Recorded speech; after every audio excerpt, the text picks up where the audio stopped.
¿Alguna vez has visto cómo esa persona que no sigue ninguna regla obtiene el ascenso que tú merecías? ¿O cómo en tu relación, tus principios son ignorados mientras que los demás avanzan sin escrúpulos? Te aferras a tus valores, a tu lealtad, a la creencia de que el trabajo duro y la bondad deben ser recompensados. Y una y otra vez, la realidad te demuestra lo contrario, dejándote frustrado y confundido. La respuesta es brutalmente simple, y no quieres escucharla. El problema no es tu falta de esfuerzo, ni la injusticia del mundo. El problema es tu mayor virtud, tu fe. Crees ciegamente en ideologías, en la bondad de las personas, en lo que es correcto. Y esa fe es el grillete que te mantiene anclado al fracaso. Hace más de 500 años, un hombre fue exiliado por decir esta verdad en voz alta. Su nombre era Nicolás Maquiavelo, y nos dejó el manual definitivo no para el mundo que deseamos, sino para el mundo que es. Él enseña que la fe ciega, ya sea en un ideal político, un principio moral o una persona, es la vulnerabilidad estratégica más grande que un ser humano puede poseer. Es una invitación a la ruina. Te enseñaré a ver la realidad como una corriente fluida y a basar tus decisiones en la fría evidencia de lo que funciona, no en la cálida fantasía de lo que debería ser. Comprende esto. Este conocimiento no es para convertirte en un monstruo. Es un escudo para protegerte de ellos. Es la herramienta para que tu nobleza no sea el arma que otros usen en tu contra. Para comenzar esta transformación, deja esta afirmación en los comentarios para sellar tu compromiso. La realidad es mi única guía. Lección número 1. El principio como ancla.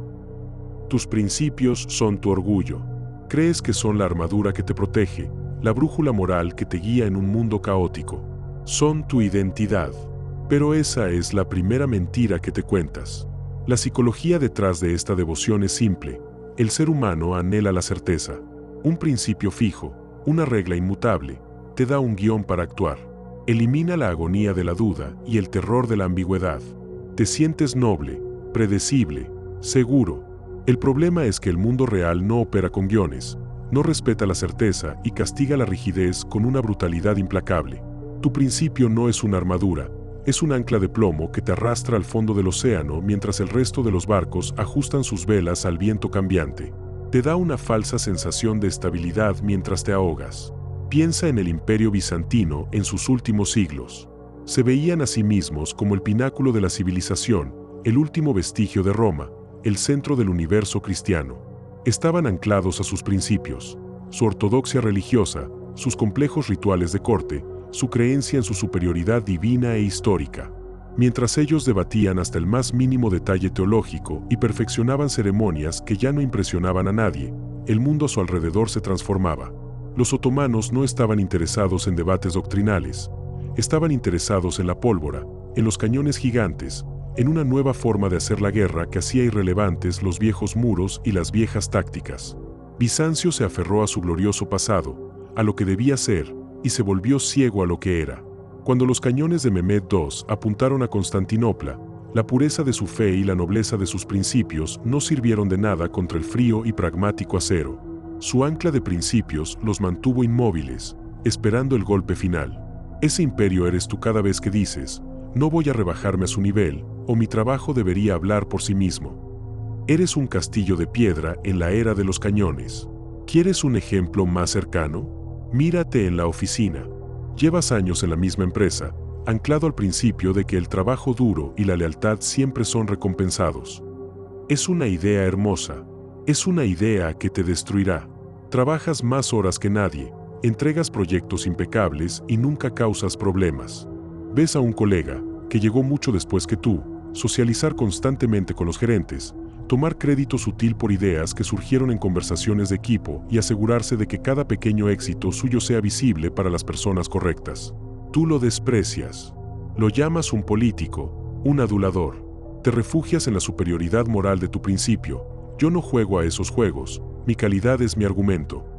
Cuando se abre esa posición de gerente que llevas años esperando, ¿a quién crees que eligen? No eligen al mejor técnico, eligen al que perciben como líder. Eligen a la persona cuya cara y logros conocen, porque tu colega entendió la realidad. La percepción es poder. Mientras tú estabas anclado a tu principio de meritocracia silenciosa, él navegaba las corrientes reales del poder en la oficina. La empresa no te traicionó. Tú te traicionaste a ti mismo al elegir un principio noble, pero ineficaz por encima de la adaptación estratégica. Tu fe en la justicia del sistema fue el arma que el sistema usó para dejarte atrás. Maquiavelo lo sentenció hace 5 siglos, con una claridad que todavía hoy es dolorosa. Él escribió: hay tanta diferencia de cómo se vive a cómo se debería vivir, que quien deja lo que se hace por lo que se debería hacer, aprende antes su ruina que su preservación. Grábate esto en la mente. Cada principio inquebrantable que sostienes es una línea de código en tu comportamiento. Y cualquiera que se tome el tiempo de leer ese código sabrá exactamente cómo anticipar cada uno de tus movimientos. Te vuelves transparente. Tu nobleza se convierte en un manual de instrucciones sobre cómo derrotarte. Creen que te conocen, que pueden predecir tu próximo paso porque tu ancla moral te obliga a actuar siempre de la misma manera honorable, y por lo tanto, vulnerable. Lección número 2. La miopía del deber ser. Este es el filtro a través del cual interpretas cada fracaso, cada decepción. El deber ser es tu droga personal, un opiáceo mental que te reconforta con la ilusión de superioridad moral mientras la realidad te aplasta. Crees que tu visión del mundo es la correcta, la justa, la que eventualmente se impondrá. Psicológicamente, esta miopía es una defensa del ego. Aceptar que el mundo no opera bajo tus reglas morales es aceptar que no tienes el control. Es más fácil culpar a la injusticia del sistema o a la corrupción de otros que admitir la devastadora verdad. Tu mapa del mundo es incorrecto. No describe el territorio real, y por eso, te pierdes constantemente. Insistes en que la carretera debería estar pavimentada con oro, y te enfureces cada vez que tus pies se hunden en el lodo, sin darte cuenta de que el único problema es tu insistencia en leer el mapa equivocado. Imagina esto. 2 startups nacen al mismo tiempo para resolver el mismo problema. El fundador de la primera es un visionario, un purista. Tiene una idea cristalina de cómo debería ser la solución. Su producto es elegante, está basado en principios de diseño impecables y una filosofía de uso que él considera elevada. Lanza su producto al mercado. La retroalimentación inicial llega, los usuarios le encuentran confuso, piden funciones más simples, más directas, incluso más feas pero prácticas. ¿Cómo reacciona nuestro visionario? Con desdén. No lo entienden, se dice a sí mismo. El mercado no está listo. Mi trabajo es educarlos, no rebajar mi visión a su nivel. Se aferra a su deber ser, al producto ideal que existe en su cabeza. Invierte más dinero en marketing para explicar por qué su visión es la correcta. Su ego está tan fusionado con el producto que cualquier crítica se siente como un ataque personal. Mientras tanto, la segunda startup opera bajo un único principio: la realidad es la única jueza. Su fundador no está enamorado de su propia idea. Está obsesionado con los datos. Lanza una versión básica, imperfecta, y escucha con una atención casi paranoica. ¿Los usuarios quieren un botón grande y feo en medio de la pantalla porque es lo que entienden? Lo pone. ¿Quieren una función que él considera trivial y poco elegante? La construye esa misma semana. Su equipo no discute sobre filosofía de diseño, discute sobre métricas de engagement. No se preguntan qué debería querer el cliente. Observan, con fría objetividad, lo que el cliente hace. No intentan educar al mercado, se adaptan a él con una velocidad y una falta de sentimentalismo aterradoras. Un año después, la primera startup es una nota a pie de página en un blog de tecnología, un monumento a la visión pura y al fracaso absoluto. Su fundador culpa a los inversores, al mercado, a la falta de cultura de los consumidores. Culpa a todo menos a su propia miopía. La segunda startup, mientras tanto, domina el sector. Su producto quizás no gane premios de diseño, pero está en el teléfono de millones de personas. El primer fundador eligió la belleza de su mapa. El segundo eligió la conquista del territorio. Tú eres ese primer fundador cada vez que entras en una discusión de pareja. Llegas con un manual de reglas no escritas sobre cómo debería ser una relación. Si me quisieras, deberías saber por qué estoy molesto. En una pareja sana, no deberíamos tener secretos. Deberíamos estar de acuerdo en las decisiones financieras importantes. Estos deberías son las rejas de tu propia prisión. No estás interactuando con la persona real que tienes delante, con su historia, sus miedos y su lógica imperfecta. Estás juzgando a esa persona contra un fantasma, un ideal platónico que no existe. Y como tu pareja nunca podrá estar a la altura de ese fantasma, vives en un estado de perpetua decepción y resentimiento. Tu miopía no te permite ver la solución real, una negociación, un compromiso, una conversación honesta sobre lo que es, no sobre lo que tú crees que debería ser. Crees que luchas por un ideal más alto, pero lo único que haces es garantizar la destrucción de lo que tienes. Maquiavelo observó esta debilidad humana con una precisión quirúrgica. Advirtió, porque de los hombres se puede decir, generalmente, que son ingratos, volubles, simuladores y disimuladores, cobardes ante el peligro y ávidos de ganancia. Puedes odiar esta descripción. Puedes decir que es cínica y oscura, pero ignorarla es como construir una casa en la orilla del mar insistiendo en que la marea no debería subir. Tu opinión no detendrá el agua. Tu insistencia en el deber ser te vuelve predecible, manipulable y, sobre todo, perpetuamente frustrado. Conviertes la vida en un tribunal donde tú eres el fiscal, juzgando constantemente a la realidad por no cumplir con tus expectativas. Pero la realidad nunca está en el banquillo de los acusados. Tú sí, y el veredicto es siempre el mismo, culpable de ceguera voluntaria. Sigues juzgando el mundo con una regla que solo existe en tu mente. ¿Y te preguntas por qué siempre pierdes la medida? Lección número 3. El bautismo en la verità effettuale. Esta es la traducción italiana para la verdad efectiva de la cosa. Es el principio central de todo el pensamiento maquiavélico. Es el bautismo de fuego que separa al aficionado del estratega, a la víctima del actor. La mayoría de la gente vive ahogada en la verdad declarada, lo que las personas dicen que valoran, lo que las empresas escriben en sus misiones, lo que los políticos prometen en sus discursos. Es el mundo de las apariencias, de las buenas intenciones, de la moralidad pública. Es una obra de teatro reconfortante. La verità effettuale es lo que ocurre tras bambalinas. Es la verdad demostrada no por las palabras, sino por los resultados. Es el arte de ignorar el menú y observar qué es lo que la gente realmente come. Psicológicamente, te aferras a la verdad declarada porque es segura y predecible. Aceptar la verdad efectiva es aterrador. Significa admitir que el código moral que te enseñaron es, en gran medida, una guía de cómo ser un buen perdedor. Piensa en cualquier elección política reciente. Tienes a un candidato que habla de los más altos ideales: unidad, progreso, esperanza, políticas complejas y matizadas.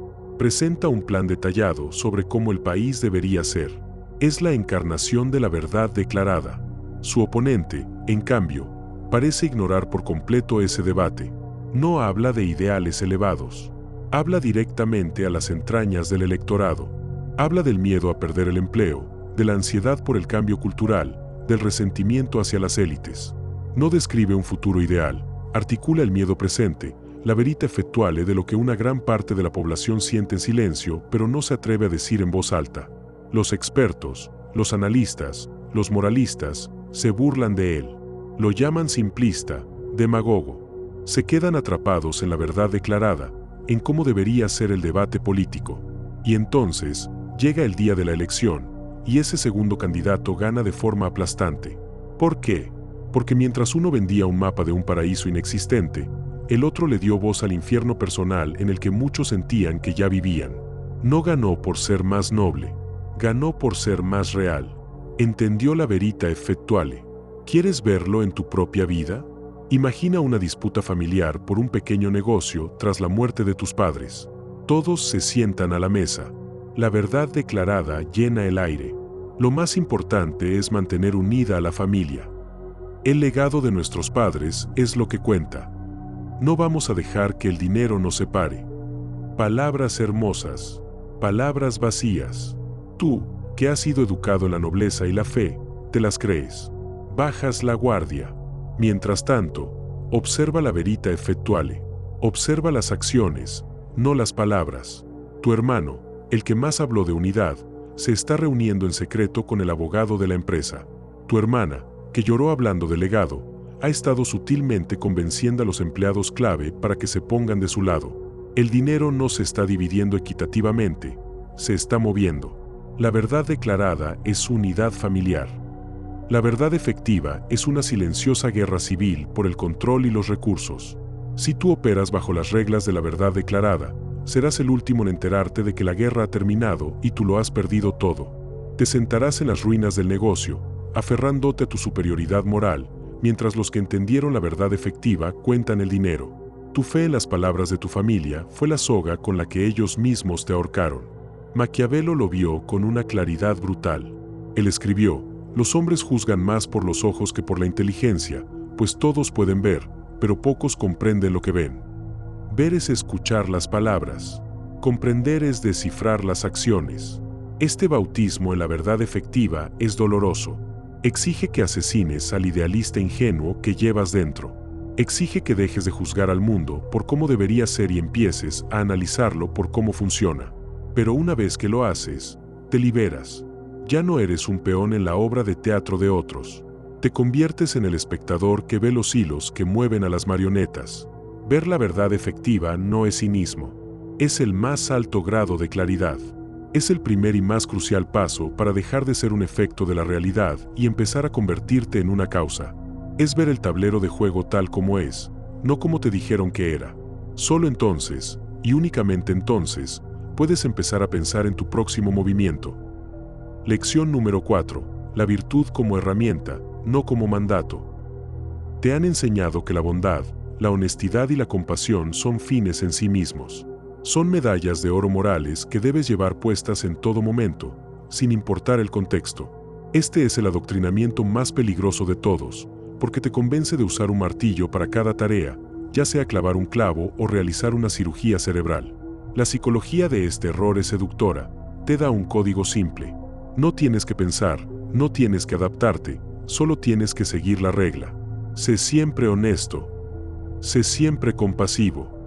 Es un atajo mental que te absuelve de la terrible responsabilidad de pensar y de la agonía de la elección estratégica.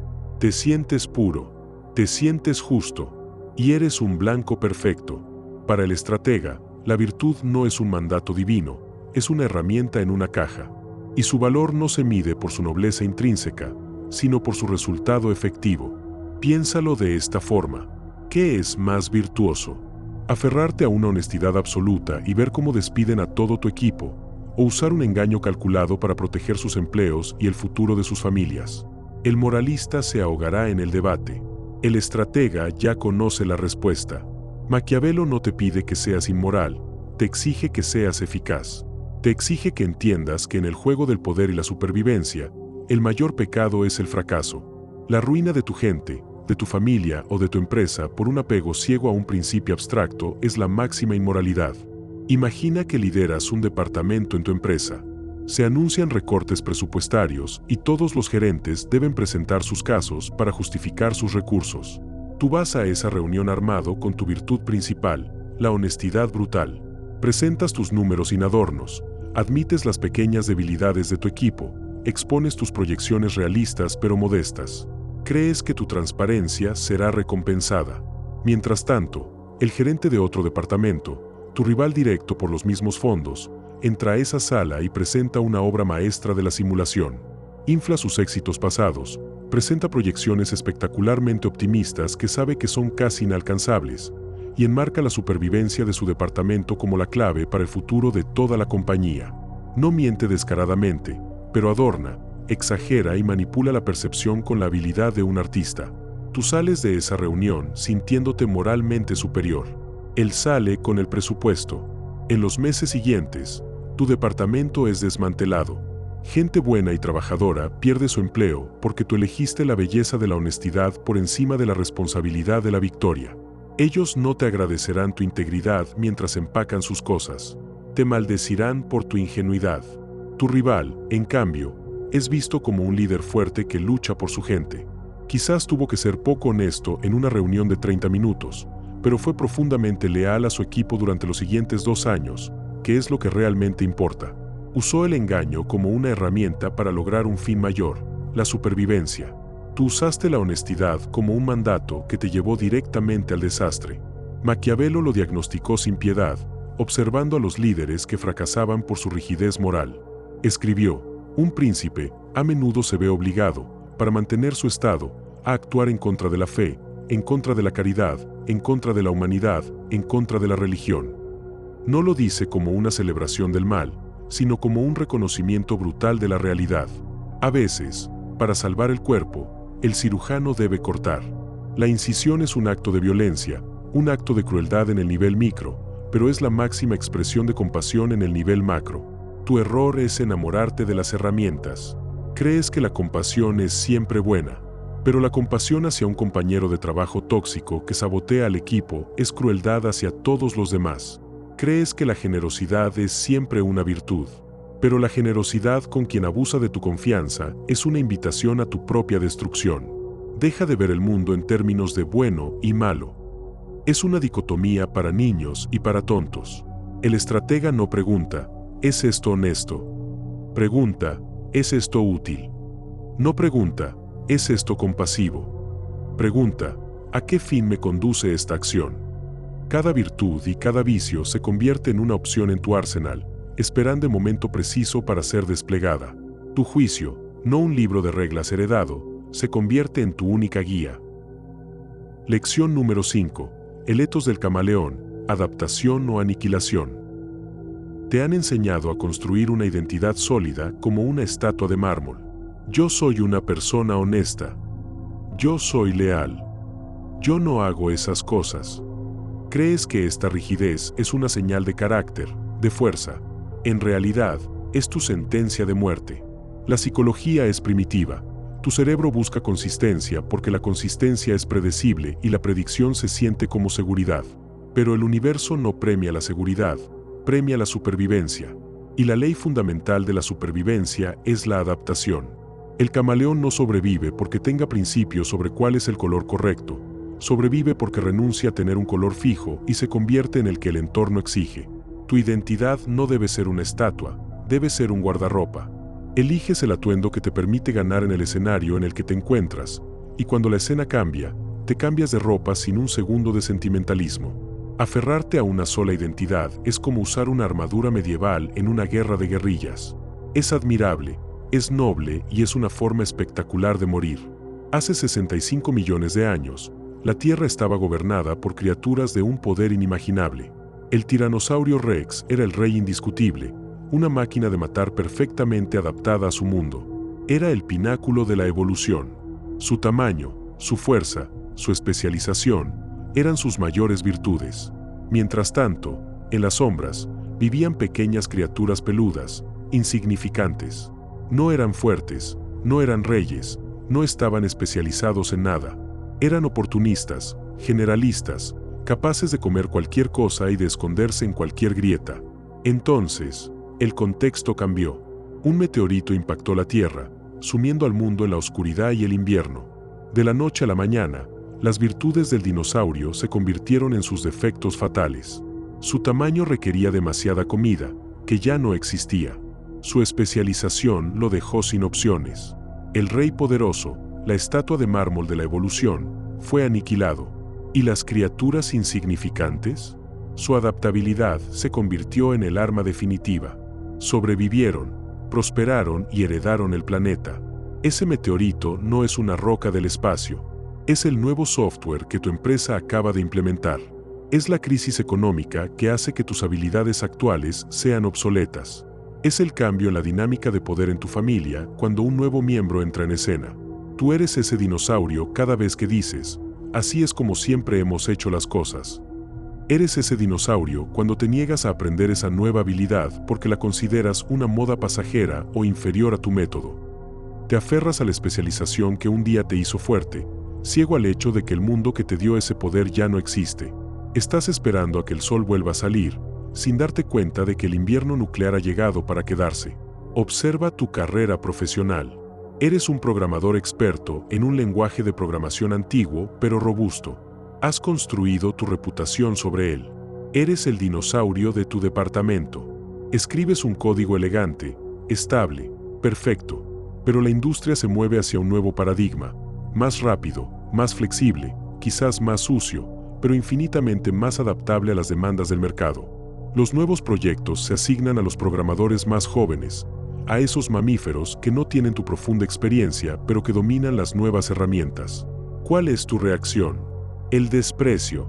Criticas el nuevo lenguaje, señalas sus fallos, predices su fracaso. Te niegas a adaptarte. En lugar de ver una oportunidad, ves una amenaza a tu identidad. Te aferras a tu vieja gloria. Y lentamente, te vuelves irrelevante. Te mantienen por respeto, como a una reliquia en un museo, hasta que un día, en una ronda de despidos, tu nombre aparece en la lista. No te despidieron por ser incompetente. Te aniquilaron por ser inflexible. Mientras tú defendías tu castillo de arena, los mamíferos adaptables heredaron tu reino. Maquiavelo entendió que la fortuna, el azar, el cambio, era una fuerza de la naturaleza, como un río embravecido. Puedes construir diques, pero tarde o temprano el río cambiará su curso o se desbordará. Él escribió, creo, también, que es feliz el que combina su modo de proceder con la cualidad de los tiempos, y del mismo modo es infeliz el que con su proceder discrepa de los tiempos. No hay sabiduría más profunda ni más brutal que esta. Tu felicidad, tu éxito, tu misma supervivencia, no dependen de la nobleza de tus métodos, sino de su sincronización con la realidad del momento. El etos del camaleón no es una falta de carácter, es la inteligencia estratégica en su forma más pura. Es la habilidad de ser leal cuando la lealtad te fortalece y de ser distante cuando la lealtad te debilita. Es ser transparente cuando la honestidad te da credibilidad y ser opaco cuando el silencio te da poder. Dejas de ser un objeto con propiedades fijas y te conviertes en un proceso, un flujo constante de adaptación. Te quitas las cadenas de tu propio ego, de tu yo soy. La pregunta deja de ser ¿quién soy yo? Y se convierte en ¿quién necesito ser ahora para ganar? Has aprendido a ver la verdad efectiva, a usar la virtud como herramienta y a cambiar de piel según la estación. Pero dominar tu propia forma es solo la mitad de la batalla. El mundo no es un escenario estático, es un torbellino impredecible. Y ahora que eres adaptable, te enfrentas a la prueba definitiva. Lección número 6. Gobernar la fortuna, el 50% que te pertenece. Llamas mala suerte a las consecuencias previsibles de tu propia inacción.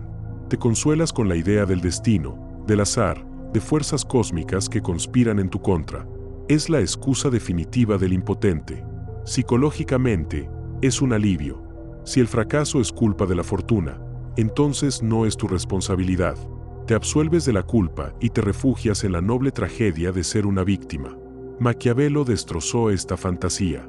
Él calculó, con una frialdad matemática, que la fortuna gobierna la mitad de nuestras vidas. La mitad. Pero la otra mitad, esa que define la victoria o la derrota, nos pertenece por completo. Esa mitad se llama virtud. Tu habilidad, tu audacia, tu capacidad de preparación y tu voluntad de imponer tu diseño sobre el caos. El mundo se divide en dos, los que se ahogan en el 50% que no controlan y los que conquistan el 50% que sí. Piensa en la fortuna como un río embravecido. Es un torrente violento y caprichoso. El hombre de fe, el idealista, se sienta en la orilla. Durante las épocas de sequía, cuando el río es un arroyo pacífico, él se siente complacido. Cree que su bondad o sus principios mantienen al río en calma. Cuando los cielos se oscurecen y las aguas empiezan a subir, él reza. O, peor aún, construye un único dique, un dique hecho de un solo principio rígido como la lealtad será recompensada.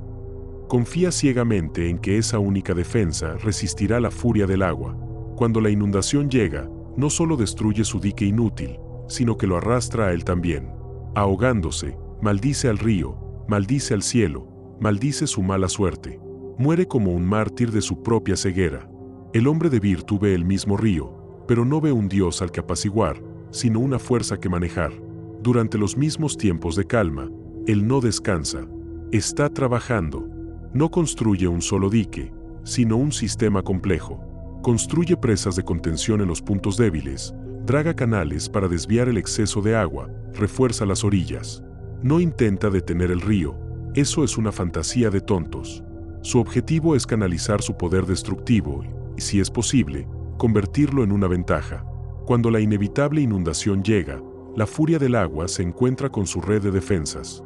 El torrente que habría aniquilado al hombre de fe es dividido, redirigido, domado. Su ciudad no solo sobrevive, sino que los canales que construyó ahora irrigan sus campos, trayendo una cosecha más abundante que nunca. Ha tomado la misma fuerza que causa la ruina y la ha transformado en la fuente de su prosperidad. No desafió a la fortuna, la gobernó. Observa tu propia jungla profesional. Llevas una década en tu empresa, un empleado modelo. Eres el hombre de fe en la orilla del río. Tu principio es la lealtad y el trabajo duro. De repente, empiezan a circular rumores de una reestructuración masiva, de despidos.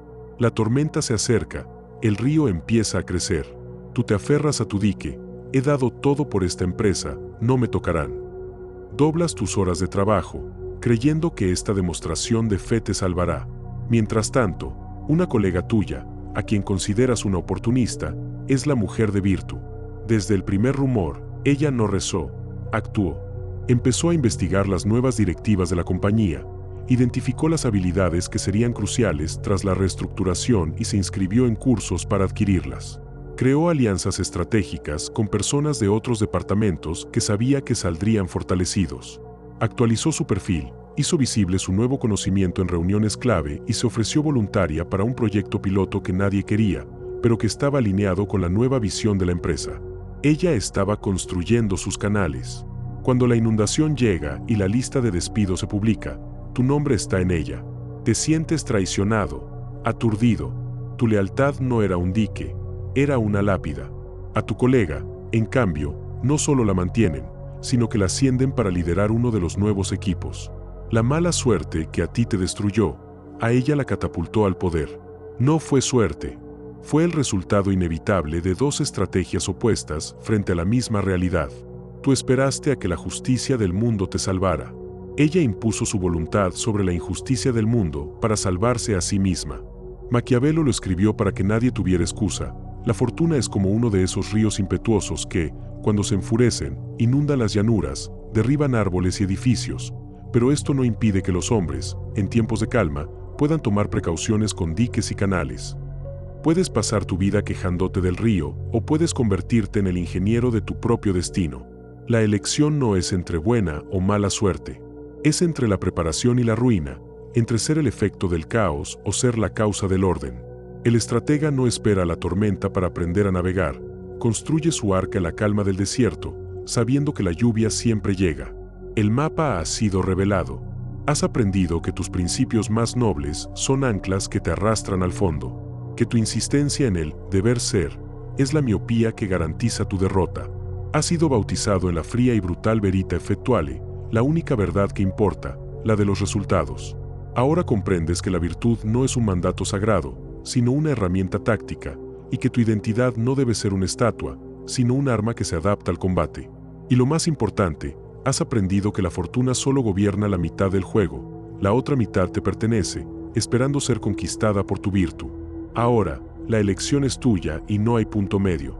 Puedes regresar a la cálida prisión de tus creencias, a la superioridad moral del perdedor, y seguir siendo un efecto predecible de las acciones de otros. O puedes abrazar esta verdad despiadada y liberadora. Puedes dejar de ser la oveja que espera justicia en un mundo de lobos y empezar a entender las reglas del bosque. La pregunta ya no es qué es lo correcto, sino qué es lo eficaz. Si has elegido la eficacia sobre la fantasía, destruye el botón de me gusta. Suscríbete y activa las notificaciones para recibir cada arma de este arsenal estratégico. Comparte este video, no como un regalo, sino como un desafío para alguien que necesite despertar. Y responde en los comentarios, ¿cuál es la creencia ciega que vas a ejecutar hoy? Finalmente, sella tu compromiso con esta afirmación: yo gobierno mi fortuna. Recuerda, la realidad no negocia. O te adaptas, o desapareces.